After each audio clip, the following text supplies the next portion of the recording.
Mari kita berdoa.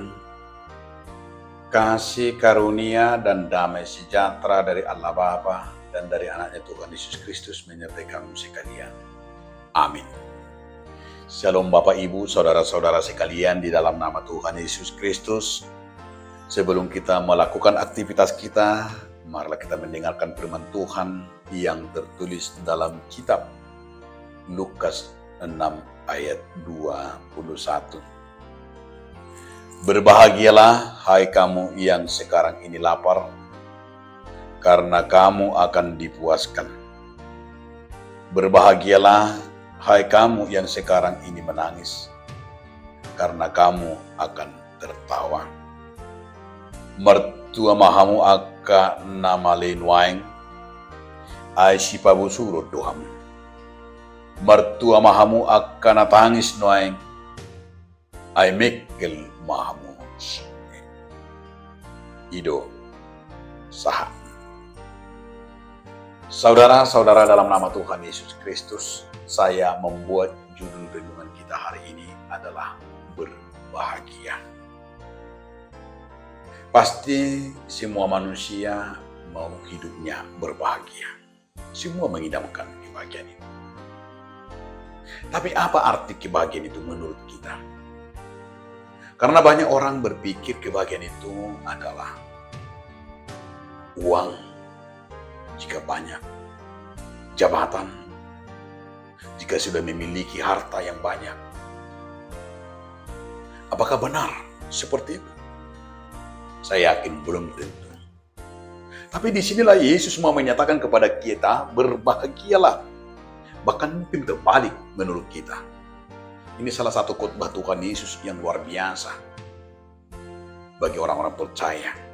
Di mana dikatakan berbahagialah kamu yang lapar. Mana ada orang yang berbahagia yang lapar? Tetapi dikatakan berbahagia yang lapar karena akan dipuaskan. Berbahagialah orang yang menangis. Mana ada orang namanya yang menangis berbahagia? Karena kamu akan tertawa. Tetapi di sini Yesus mau menyatakan kepada kita, supaya kita tidak pernah diukur oleh kedagingan dan juga diukur oleh dunia ini tentang kebahagiaan kita. Bahkan orang yang menangis bisa berbahagia. Ketika kita menangis karena kita juga di dalam hal yaitu karena setia kepada Tuhan. Dan karena kita juga lapar akan dunia ini, mungkin juga berbahagia yang lapar karena kita akan dipuaskan. Inilah yang jarang, yang susah dimengerti oleh manusia. Tetapi hari ini tujuan kita memperoleh kebahagiaan itu adalah tidak seperti yang kita pikirkan. Namun di saat kita berkenan di hadapan Tuhan.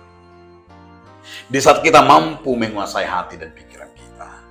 Di saat kita memberikan hidup kita kepada Tuhan. Disitulah kita menemukan kebahagiaan itu. Orang yang berbahagia bukan harus punya mobil, bukan harus punya rumah, bukan harus punya istri, bukan harus punya anak, bukan harus punya jabatan, belum tentu. Tapi kebahagiaan itu bisa kita dapat dari diri kita kepada Tuhan. Maka banyak orang yang bijak menyatakan kebahagiaan itu ibarat seperti kupu-kupu. Kalau kita mau mengejar kupu-kupu itu, dia akan terbang larinya. Tetapi di saat kita mau menanamkan, di saat kita mau memetik dan di dalam keharuman seperti bunga yang harum, kupu-kupu itu akan datang sendiri kepada kita. Akan hinggap tanpa perlu kita kejar-kejar. Kupu-kupu itu akan datang kepada kita. Artinya demikian juga hidup orang percaya kepada Tuhan. Tidak perlu kita mengejar-mengejar kebahagiaan, tidak perlu mengejar harta, tidak perlu mengejar ini dan itu. Cukupkan dirimu dengan firman Tuhan, cukupkan diri kita dengan berkat Tuhan. Tuhan itu akan mengalirkan berkat kepada kita. Maka kita tidak perlu mengejar-mengejarnya itu sampai kita lupa. Tuhan lupa diri kita, lupa apa yang perlu dari kita. Karena kita terus-menerus mengejar dunia ini. Tapi kebahagiaan itu akan datang sendiri di saat kita bertindak dan hidup di dalam Tuhan. Inilah yang mau dikatakan oleh firman hari ini. Selamat berbahagia. Selamat hidup setia kepada Tuhan. Amin. Terima kasih Tuhan. Karena Tuhan menjadikan kami orang yang setia. Amin.